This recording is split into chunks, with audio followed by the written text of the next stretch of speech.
Começa agora, direto da redação. Prestação de serviço para a comunidade. As notícias do Grande ABC.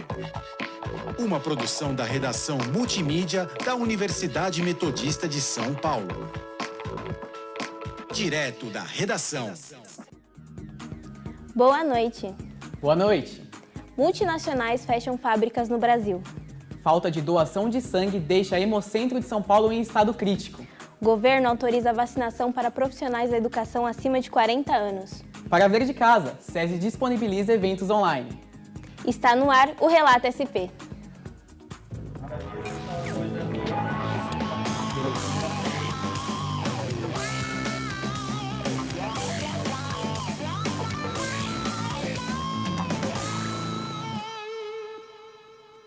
A atual situação do país reflete em diversos setores da nossa sociedade, principalmente na economia. Em tempos de pandemia, os comércios são afetados e têm cada vez mais dificuldades para se manter. Acompanhe agora a reportagem de Arthur Almeida, que mostra como uma clínica de estética resolveu se reinventar. Em janeiro de 2021, João Vitor, incentivado pela família após uma conversa, colocou em prática um antigo sonho que possuía. Em meio ao atual cenário econômico, ele decidiu inaugurar a clínica de estética Yeshua em São Bernardo do Campo, com o objetivo de oferecer serviços essenciais e bem vistos pelo público. A ideia de criar uma clínica surgiu por uma conversa minha com meus familiares, né? E por já ser algo que eu tenho bastante interesse, né, que é essa parte de estética, foi até que fácil o início. Dentro de um mês e meio, a gente já começou a colocar em prática esses planos, né? E com apoio familiar e apoio de amigos, eu consegui dar início a esse sonho, que é ter a Yeshua. Segundo a Associação Comercial de São Paulo, salões de beleza e clínicas de estética tiveram queda de 75% em suas rendas nesse período. A imensa maioria do setor de serviços, que depende daquele tete-a-tete, daquela relação cliente-fornecedor mais próxima e física, esse segmento perdeu muito e ainda deve perder muito mais ao longo dos próximos meses, talvez se recuperando somente com a reversão aí da questão da vacinação. Sabendo a importância que as pessoas dão para cuidar da aparência, o planejamento da clínica foi feito de forma direcionada para esse tipo de serviço.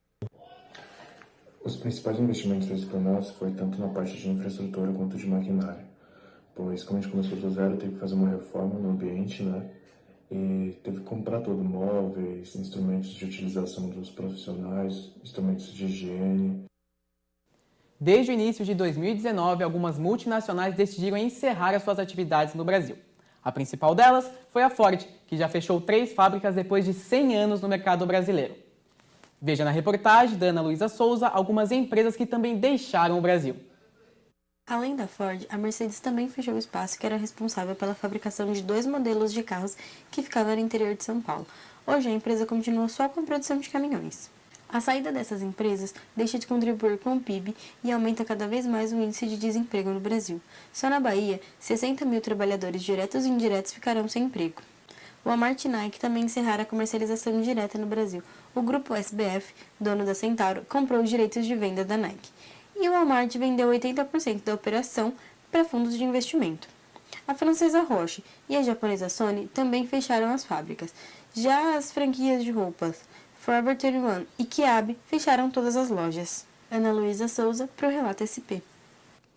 Desde fevereiro de 2020, o brasileiro sofre as consequências da pandemia do novo coronavírus. Com o isolamento social e o medo da nova doença, as pessoas deixaram de realizar atividades simples e recorreram ao delivery. Veja agora a reportagem de Lucas Silva, como essa prática se tornou comum. Inúmeros são os estabelecimentos que hoje sobrevivem graças ao sistema de entrega. É nesse contexto que os aplicativos de delivery se tornam mais atraentes, já que casam perfeitamente com a ideia de negócio. Fazer as entregas por conta ou com a ajuda de terceiros é a opção mais viável. Mesmo com as taxas cobradas pela empresa, o lucro não fica comprometido.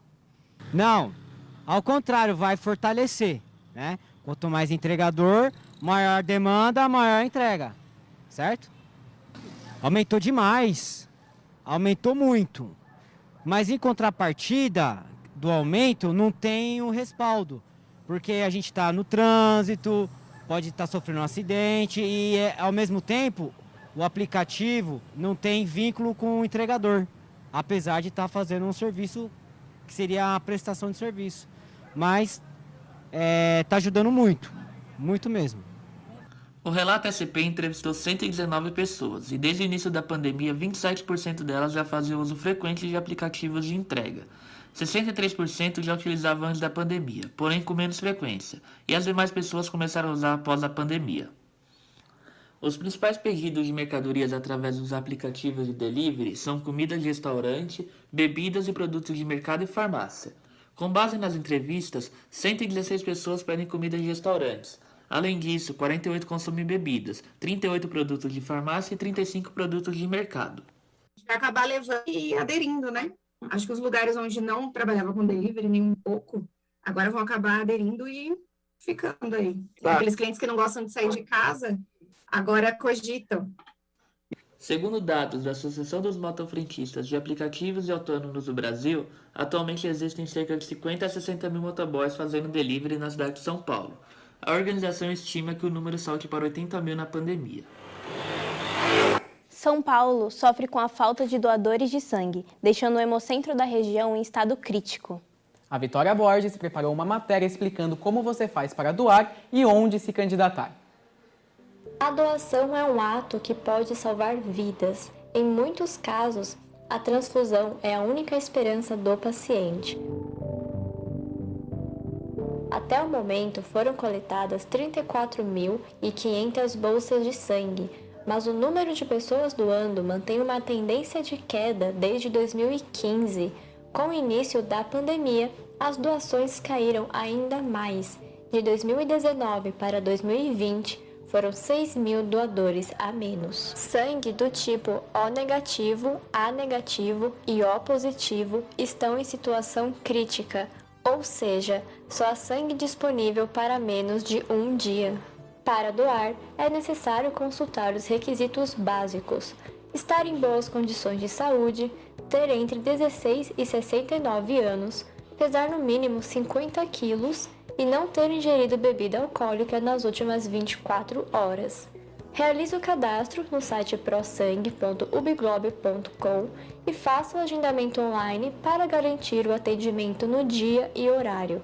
Feito isso, o site irá mostrar o posto de coleta mais próximo de você e datas disponíveis. A vacina contra a Covid-19 já pode ser aplicada em profissionais da educação. A medida foi aprovada pelo governo do estado de São Paulo e já está em vigor para os profissionais com idade acima de 47 anos. Começou a vacinação para os profissionais da educação. Serão disponibilizados 350 mil doses. Poderão ser vacinados os profissionais que atuam nas escolas das redes públicas e privadas com idade a partir de 47 anos. Serão imunizados funcionários que atuam em diversas funções, como secretários, auxiliares de serviços gerais, diretores e professores de todos os ciclos básicos. Para receber a vacina, os profissionais devem fazer o cadastro no site www.vacinajá.sp.gov/educação e informar seus dados e a rede de ensino. A professora Aparecida Pelegatti se sente mais aliviada com a vacina para voltar ao trabalho. Depois de tomar as 2 doses, já que a senhora já tomou, você se sente mais tranquila para voltar a trabalhar? Mais ou menos, eu ainda tenho aquele sentimento, sabe, de cuidado, de medo, ainda tenho um pouco de medo, sim, né? Porque a gente não sabe qual vai ser a reação do organismo da gente, né? Eu vou continuar com os mesmos cuidados, usando máscara, distanciamento e os mesmos cuidados de antes. Claro que eu estou mais confiante, mais tranquila, mas tem aquela coisa ainda que dá daquela sensação, né? Eu acho que fica no psicológico da gente, né? Prefeitura de Serrana autorizou a reabertura de atividades não essenciais na cidade, mesmo com o estado de São Paulo estando na fase vermelha. As mudanças decretadas pela Prefeitura não foram negociadas com os pesquisadores que atuaram no projeto e os responsáveis pelo estudo realizado na cidade. Renan Gabriel conta como foi a repercussão na cidade. A Prefeitura de Serrana autorizou a reabertura de missas, academias e salões de beleza após a conclusão da vacinação em massa na região. O local foi alvo de um estudo clínico no Instituto Butantan para comprovar a eficácia da vacina Coronavac. A decisão polêmica tomada pela Prefeitura de Serrana gerou uma certa repercussão, já que o Estado de São Paulo passa pela fase vermelha, onde não é permitida a prática das atividades liberadas pelo local. O Instituto Butantan disse que essas medidas não foram discutidas com os pesquisadores que atuaram no estudo, além de reforçar que são necessários 15 dias após a aplicação do imunizante para que a vacina produza anticorpos. Além disso, a Secretaria de Desenvolvimento Regional afirmou que as prefeituras que não cumprem com o Plano de São Paulo são notificadas pelo governo, que também informa o Ministério Público para a tomada de providências. O prefeito de Serrana, Léo Capitelli, afirmou que a prefeitura cometeu um erro jurídico no Diário Oficial e que as atividades continuarão suspensas na cidade. A previsão para entregar os resultados na cidade de Serrana é no final do mês de maio. Rina Gabriel, para o Relato SP. De acordo com uma pesquisa divulgada pela ARPEN, metade dos municípios do estado de São Paulo tiveram um índice maior de mortes do que nascimentos em março deste ano. O Vinícius Ximenes preparou uma reportagem apontando quais cidades tiveram esse desequilíbrio. Com base em números divulgados pela Associação dos Registradores de Pessoas Naturais do Estado de São Paulo, a ARPEN, das 645 cidades do estado, 319 tiveram uma taxa maior de mortalidade do que de natalidade no mês de março. Isso equivale a praticamente 50% dos municípios. Ainda segundo os cartórios paulistas, cerca de 18% dos municípios chegaram a registrar o dobro de óbitos em comparação aos nascimentos. São Caetano do Sul, Santo André e Mauá lideram entre as cidades que mais perderam no balanço entre mortos e nascidos. E de acordo com Andréa Gagliardi, presidente da ARPEN, a pandemia é a principal responsável pela discrepância no número de mortos no ano passado em relação a este ano. O forte impacto da pandemia na economia fez com que muitas pessoas perdessem seus empregos e encontrassem no trabalho informal um meio para se sustentar, não apenas nas ruas, mas também na internet. Confira a matéria da Rosa Carolina, a declaração de uma pessoa que passou a vender conteúdo na internet para garantir uma renda extra. A indústria do sexo não para nem em situação de pandemia. Com a perda dos empregos e a falta de opções, muitas pessoas acabam recorrendo às ruas ou aderindo a uma ferramenta mais prática de distanciamento, a internet. Eu preciso de ganhar dinheiro, para fazer as minhas coisas, para pagar minhas contas. Uma usuária de um site online de vendas de fotos e vídeos explica por que recorreu à plataforma na pandemia. Aqui vamos identificá-la como Júlia. Júlia tem 21 anos e se demitiu recentemente do emprego como telemarketing. Desde outubro, eu saí do meu trabalho, meu último trabalho foi com telemarketing. Até agora eu estou recebendo o seguro-desemprego, eu não saí sem dinheiro. Então, desde outubro do ano passado, eu estou me mantendo com esse dinheiro, que foi da minha rescisão do meu seguro-desemprego. Ficar em casa pode manter protegidos de doenças e do vírus, mas também significa que não tem como ganhar uma renda e prover para si e suas famílias, já que não há mais empregos. Mas de uns meses pra cá, o dinheiro acaba, essas coisas, então decidi ir trabalhar vendendo conteúdo na internet. Da internet às ruas, o problema toma dimensões diferentes. A necessidade fala mais alto do que o medo da contaminação. Então, o que fazer no caso de escolher ter uma relação? Existem formas de se proteger? Muitos estudos surgiram nesse meio tempo sobre o caso. Uma pesquisa chinesa feita entre janeiro e fevereiro de 2020 testou homens acima dos 15 anos contaminados com o vírus em tratamento em um hospital de Shanqiu, no leste da China. De 50 dos pacientes testados, 23 apresentaram resquícios do vírus nas amostras. Apesar de não ser um estudo ainda comprovado e reconhecido, fica o alerta: os riscos são grandes. Como forma de precaver as pessoas da contaminação, o estado de Nova York publicou em seu site do governo um guia para o sexo seguro do Covid-19. Cita, por exemplo, o uso de máscaras durante a relação. Isso realmente previne? A Receita Federal continua a defender a taxação de livros. Em documento postado no site oficial sobre reformas tributárias, a alegação é de que a população mais pobre não consome livros. A Rosa Carolina está ao vivo e traz mais informações sobre essa decisão do governo. Boa noite, Rosa. Boa noite, Rosa. Boa noite.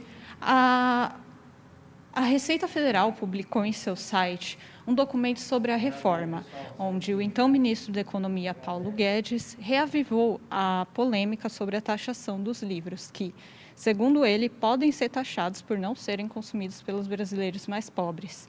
Essa taxação, se aprovada, terá um lucro, o governo teria um lucro de 12%. E nós estamos aqui com o estudante de jornalismo Lucas Silva, que é um consumidor dos livros e vai dar a sua opinião.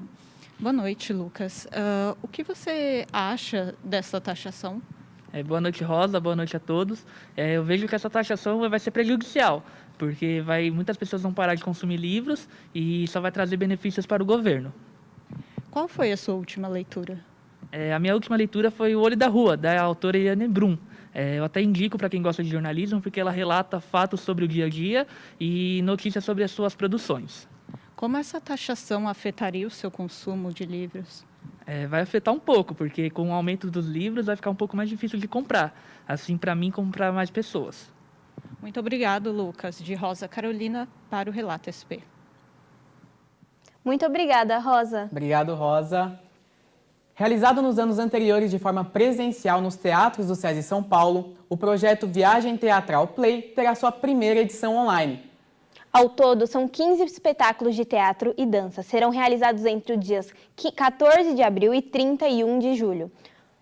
Confira na reportagem de Lucas Silva. Os espetáculos terão exibições alternadas quinzenalmente no canal do YouTube do SESI e gratuitamente para as pessoas não precisarem sair de casa. Cada sessão ficará disponível durante o tempo de exibição, no canal do YouTube mesmo. A agenda foi definida da seguinte forma: 14 a 28 de abril, Palhaços, às 19 horas, e Zeppelin, às 15 horas. Do dia 22 de abril a 2 de maio, Se Existe Ainda Não Encontrei, às 19 horas, e pelos 4 cantos do mundo, de quinta e sexta, às 15 horas, e sábado e domingo, às 11. Do dia 16 de maio, aqui estamos, com Milhares de Cães Vindos do Mar, às 19 horas, e Inimigo, às 11 e às 15 horas. Do dia 20 de maio a 30 de maio, Mercedes, às 19 horas. E a peça Fui, de quinta e sexta, às 15 horas, e sábado e domingo, às 11. Do dia 26 de maio, a Dança Luceiros, mas ainda sem horário definido. Do dia 13 de junho, O Louco e a Camisa, às 13 horas, e as Três Marias, das 11 às 15 horas. Do dia 17 de junho a 27 de junho, Alma Boa, às 19 horas, e Velha da Horta, quinta e sexta, às 11, e sábado e domingo, às 15. O dia 30 de junho, a dança Pai contra Mãe, sem horário definido ainda. E o dia 31 de julho, A Verdadeira História do Barão, de quinta e sexta, às 11 horas, e sábado e domingo, às 15 horas. Lucas Silva para Gabriel Moreira. A violência doméstica sempre foi um problema gravíssimo no Brasil. E com a imposição da quarentena, os números dispararam de forma assustadora. A Milena Aparecida separou alguns dados dos últimos meses e vai apresentar para a gente. No mês de abril de 2020, um mês após o início da quarentena no Brasil, foi observado um aumento de 40% das denúncias realizadas através do canal 180 em comparação com o mesmo período do ano anterior. As prisões em flagrante tiveram um aumento de 51%. Campanhas como o Sinal Vermelho contra a Violência Doméstica foram lançadas na internet, onde mulheres que estão sofrendo algum tipo de abuso marcam um X vermelho na palma da mão como alternativa para a denúncia e acolhimento das vítimas. Segundo dados do governo, a maioria das vítimas são mulheres declaradas de cor parda, na idade de 35 a 39 anos, com ensino médio completo e renda de até um salário mínimo. A pesquisa revela ainda que, em quase todos os casos, a agressão parte de maridos e ex-companheiras das vítimas, ex-namorados e até filhos entraram na lista. Milena Aparecida para o Relato SP. O clima esfriou, o inverno chegou e tem muita gente ainda esquecendo a blusa em casa.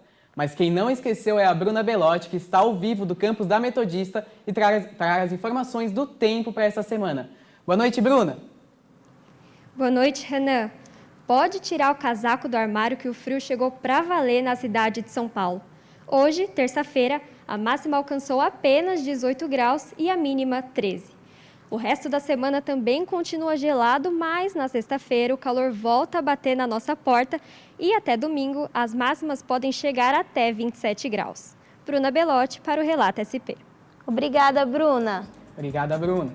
Em instantes, veja como as ONGs estão trabalhando para ajudar famílias durante a pandemia.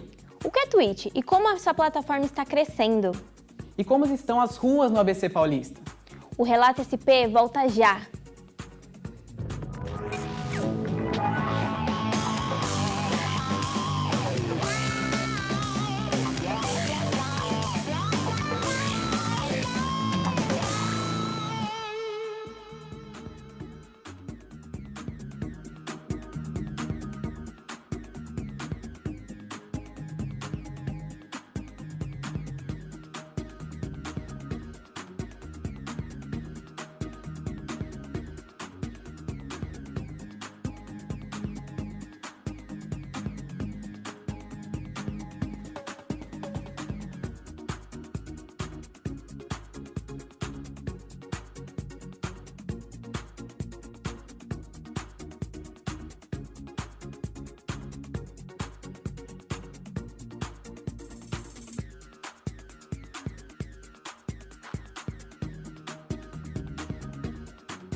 Com a alta no desemprego e no preço dos alimentos, comer todos os dias tem sido um desafio para milhões de brasileiros.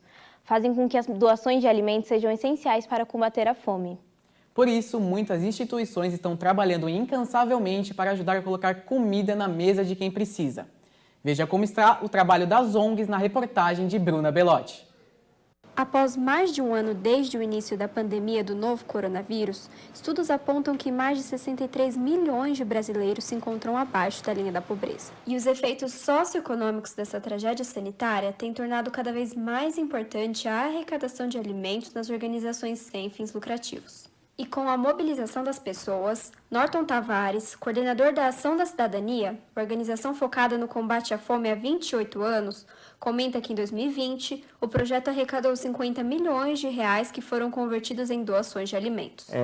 A gente foi pego de surpresa em 2020, como o mundo inteiro foi pego de surpresa, mas ao contrário do que a gente poderia imaginar, as doações foram muito expressivas, né? De fato, a sociedade conseguiu se mobilizar, empresas e pessoas físicas, e no ano de 2020 a gente conseguiu arrecadar 50 milhões de reais em doações que foram suficientes para comprar e distribuir 10 mil toneladas de alimento em todos os estados brasileiros. E com a alta do desemprego, parte da população passa a ter as doações como única alternativa de levar comida para casa.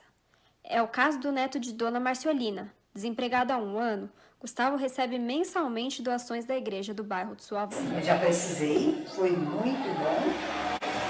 E eu falei com o irmão Rapaz, o irmão João, E ele está dando a cesta para o meu neto, olha, é uma maravilha, viu? Porque ele tem 3 filhos, a mulher trabalhando e a sogra, só ele trabalha, só ele que está desempregado. Então está sendo uma ajuda, olha, maravilhosa. E eu aconselho qualquer pessoa que puder ajudar, ajuda, porque não está fácil as coisas. E diante desse cenário, o projeto social de música Locomotiva decidiu se mobilizar no combate contra a fome. Foram doadas cestas alimentícias para várias comunidades de Santo André, com a ajuda de 10 ONGs parceiras. A Locomotiva, como você disse, é um projeto voltado para a música, uma orquestra infanto-juvenil. E nesse momento de pandemia, um patrocinador nosso nos procurou com essa proposta de distribuir 1.500 cestas básicas no período de 5 meses. E aí foi justamente num período onde estava o isolamento social, onde estava o lockdown, então contribuiu muito para as famílias, Então nós reunimos alguns amigos, algumas instituições, cerca de mais ou menos umas 10 instituições, para nos ajudar na distribuição dessas 1.500 cestas. Mas para que as campanhas de arrecadação possam continuar ajudando a colocar comida na mesa, as instituições precisam de pessoas engajadas em continuar doando e fazendo a diferença. A minha motivação para continuar ajudando, mesmo com a pandemia e mesmo estando numa situação difícil para a minha família, é que sempre tem gente que está numa situação pior e que precisa de mais ajuda. Para saber mais sobre a Ação da Cidadania e doar para a instituição, entre no site açãodacidadania.org.br. Se quiser descobrir mais sobre as aulas de música gratuitas e as doações de cestas básicas da Locomotiva, procure por @Projeto Locomotiva nas redes sociais. E no ABC, uma das ruas mais movimentadas da região voltou a abrir para os carros. Somando todas as intervenções desde o começo da pandemia, a pista ficou mais de 3 meses fechada. O Igor Gomes foi lá e conta como está a movimentação na rua. Carros voltam a circular normalmente aqui na Rua Marechal, em São Bernardo do Campo. O fechamento da pista aconteceu devido ao aumento de casos do coronavírus na cidade, que chegou à fase roxa. Desde o dia 3 de março, o prefeito Orlando Morando havia decretado as medidas para evitar aglomerações. A população se agradou com a reabertura. Melhorou muito, voltou à normalidade e agora a gente consegue trabalhar tranquilo, não tem a barreira mais. E o que acontecia, que se a gente entrasse pela barreira, a gente era multado pela Guarda Civil ou pelo Detran, E agora não, agora a gente pode parar a moto e trabalhar tranquilo. A nível de trânsito ficou ótimo, É bom assim, tá o fluxo correndo, tudo. A nível de cliente, a gente ainda nota que eles estão tendo uma certa resistência de chegar até a gente devido a essa pandemia, eles estão se cuidando, Embora a gente ainda vê muita gente ainda sem máscara, E assim como os carros voltaram, a maioria dos 600 comércios da rua também já reabriram nesta segunda-feira, dia 26 de abril. Igor Gomes, para a Gabriela Moreira. A cidade de São Bernardo do Campo sempre teve muitos problemas de buracos nos asfaltos, calçadas mal cuidadas e árvores sem podas.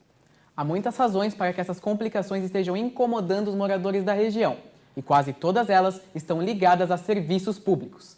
Ana Luísa Souza separou algumas imagens dessas ruas. Em um dos principais da cidade, ou de Ramos, por exemplo, os moradores comentam nas redes sociais e em sites do bairro insatisfações como problemas nas ruas, obras e compartilham informações de caminho caso alguma via esteja interditada. Uma rua que vem sendo bastante citada é a Raposo Tavares, que por conta das raízes de árvores levantando as calçadas, está causando acidentes a moradores e pedestres da região. Já na Avenida Winston Churchill, os pedestres e motoristas reclamam das crateras encontradas nos asfaltos que dificulta a locomoção dos carros e aumenta o trânsito no horário de pico, além dos riscos de acidentes que podem ser causados pelo descuido da subprefeitura. Só neste ano, identificamos mais de 200 comentários em sites e redes sociais com denúncias sobre a falta de respostas da subprefeitura do bairro aos pedidos de tapar os buracos nos asfaltos. Os moradores reclamam que nos bairros a demora é muito maior do que nas avenidas. A subprefeitura não se pronunciou até o fechamento dessa edição. Nas últimas semanas, o presidente da CVC, maior companhia de viagens do Brasil, anunciou que diminuirá drasticamente a sede da agência em Santo André. Mais informações com o repórter Vinícius Ximenes, que esteve no local. De acordo com uma coletiva de imprensa realizada pelo presidente da agência de viagens CVC, Leonel Andrade, a sede de Santo André, que antes possuía 6 prédios, passará a possuir apenas um. A ideia é a redução a apenas 30% do espaço físico da empresa. Por isso, todos os escritórios dos outros 5 prédios já foram totalmente desmontados. Mesmo após o fim da pandemia de Covid-19, a empresa seguirá operando com um modelo híbrido, ou seja, a maioria dos funcionários frequentará o local apenas 2 vezes durante a semana. A ideia do presidente é que apenas 2% dos funcionários trabalhem no local integralmente, sendo eles funcionários da manutenção, operações e segurança. Vinícius Ximenes Júlio, para o Relato SP. Você sabe o que é Twitch? Essa plataforma de vídeo ao vivo está ganhando cada vez mais espaço no Brasil. O repórter William Portugal conta um pouco mais sobre essa nova febre da internet. O jeito de viver está mudando, e assim surgem cada vez mais novas maneiras de entretenimento. Graças à internet e também à pandemia do coronavírus, um dos sites que mais cresceu nos últimos anos é a Twitch, uma plataforma digital de transmissões ao vivo. Desde jogos e podcasts a filmes e séries, nela existem milhões de canais criados por pessoas comuns, como você e eu, e que atingem os mais diversos públicos. Segundo a Comscore, uma empresa de análise de internet, o Brasil é hoje o segundo país no mundo com mais usuários na Twitch, e é por ela que os chamados streamers ganham a vida recebendo dinheiro real por cada inscrito ou em forma de doação. Thiago Monteiro faz lives de jogos em seu canal da Twitch. Ele explica se é possível viver apenas disso no país. Aí para você começar a monetizar, né, a ganhar dinheiro, você tem que ter 50 seguidores. Aí foi rapidinho, foi 1 semana, 2 semanas. Mais ou menos já foi afiliado, aí começou a dar certo, estou recebendo os frutos só agora, desde outubro, né? Bem pouco os frutos, mas está crescendo cada vez mais. Eu até estou abismado um pouco, eu pensei que ia demorar bem mais, porque tem muito concorrente. E uma coisa que a Twitch é ruim é que ela não ajuda os pequenos. Os pequenos não ajudam, vai depender de você para crescer na Twitch. Em 2020, a Twitch quebrou o recorde de audiência. Cerca de 140 milhões de pessoas ao redor do mundo assistem e acompanham a plataforma mensalmente. A streamer Natália Fukunaga conta como a pandemia mundial influenciou nesse cenário. Eu comecei a ficar de home office e estudar em casa. Então, assim, eu tô com a aula aberta e com a stream aberta. Tô trabalhando com a stream aberta. Então, eu acho que isso com certeza fez, não só eu, como muitas outras pessoas estão agindo assim também, sabe? Desde que começou o isolamento, a quarentena. A plataforma também é a porta de entrada para mais inclusão e diversidade nas redes. Porém, ainda é preciso mais suporte, como conta Melissa e Yuri. A partir do momento que você começar a crescer um pouco, sempre vai ter gente te desmotivando, principalmente quando você é mulher ou negro ou faz parte de qualquer minoria. Então, eu acho que, cara, falta um policiamento maior da Twitch sobre essas pessoas, assim, porque você começar uma comunidade é muito fácil, mas a partir do momento que isso se expande, muitas pessoas podem entrar no seu conteúdo só para falar mal de você. Os números da plataforma crescem cada vez mais. Matheus Mosman faz lives há 3 anos pela Twitch. Seu conteúdo é voltado para o podcast e conta o que espera da plataforma daqui para frente. Com o Twitch, eu acho que as marcas já estão de olho aí em tudo, né? Tem uma penca de live patrocinada aí, desde o Twitch, não só no Instagram e nem no YouTube e Facebook. Agora até o Twitter, tá? Com live, né? Tu pode fazer live do Twitter agora. Tem uma nova opção. Eu acho que vai surgir mais plataformas ainda. Já tem essas plataformas de dar curso online e etc. Acho que essa bolha do stream aí está muito longe de estourar. O mundo está se adaptando e tudo indica que conteúdos feitos de casa para casa irão aumentar ainda mais. As Olimpíadas em Tóquio estão chegando. Em abril serão escolhidos os atletas que representarão o Brasil na natação. Pedro Brasileiro traz mais informações sobre essa seletiva. A seletiva olímpica de natação vai acontecer nos dias 19 e 24 de abril e irá definir quais atletas formarão o time do Brasil para os Jogos Olímpicos de 2021. Na competição, que será no Parque Aquático Maria Lenk, na Barra da Tijuca, no Rio de Janeiro, serão classificados os campeões e vice-campeões de cada prova individual. A Confederação Brasileira de Desportos Aquáticos, ou CBDA, que organiza o evento, reduziu o número de participantes para diminuir o risco de contaminação da Covid-19. Foram abertas 120 vagas e 103 foram preenchidas. A seletiva irá formar os times para as provas de revezamento masculino e feminino, comissão técnica e quem irá disputar as competições individuais. Os Jogos Olímpicos de Verão 2021 acontecerão em Tóquio, no Japão, do dia 23 de julho a 8 de agosto. O número de adoções de animais pelo mundo cresceu em meio à pandemia de Covid-19. A reportagem a seguir mostrará o porquê desse acontecimento e qual é a sua importância. Após o início do distanciamento social provocado pela pandemia de Covid-19, muitas pessoas passaram a se sentir solitárias sem contato humano. Isso as levou a usarem uma outra alternativa, a adoção de animais. No entanto, como sair de casa não é uma opção viável, muitas ONGs e pontos de adoção passaram a realizar adoções à distância. Este foi o caso do casal Amanda e João Gabriel Nakajuni, que usaram das redes sociais para adotarem 2 gatinhos no início da pandemia. A gente sempre gostou muito de bichinho e com a mudança para casa nova a gente sentia a falta desse carinho e de alguém recebendo a gente quando a gente chegava em casa. E na pandemia eles foram essenciais para manter a nossa sanidade, com a alegria deles, trazendo pra gente sempre muita risada.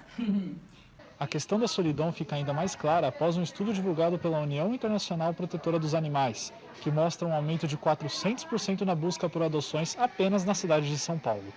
Justamente com isso em mãos, pontos de adoção como Vita e Carmela ganharam ainda mais visibilidade. Amanda Sena e seu marido Marcos Vieira da Cunha iniciaram o projeto em 2017. Eu e meu marido, a gente comprou uma franquia americana de pet shop em 2017. Um dos 5 pilares dessa franquia era a venda de filhotes de animais. A gente ficou sabendo que só no Brasil são mais de 30 milhões de animais que precisam de família, são mais de 30 milhões de animais abandonados. Então, para a gente deixou de fazer sentido a venda de animais e fazer parte desse processo, desse comércio que é muito cruel. E a gente resolveu dar ênfase e colocar nossa energia na adoção. Então, todos os dias a gente recebe os animais das ONGs, das protetoras aqui no Pet Shop. A gente faz foto, posta eles com todas as informações, tem a foto, o nome, peso, as características, a gente coloca tudo ali no Instagram. Então, existe todo o processo de adoção, né? Primeiro a gente socializa, depois a gente conversa, o adotante estando apto para fazer a adoção, existe o termo de adoção que ele preenche na hora, com todos os dados e que fala também das suas obrigações, e assina, e esse termo tem uma validade jurídica. O abandono de animais, assim como uma série de tipos de maus-tratos, é crime previsto em lei e pode acarretar de 3 meses até 1 ano de prisão, além de multa.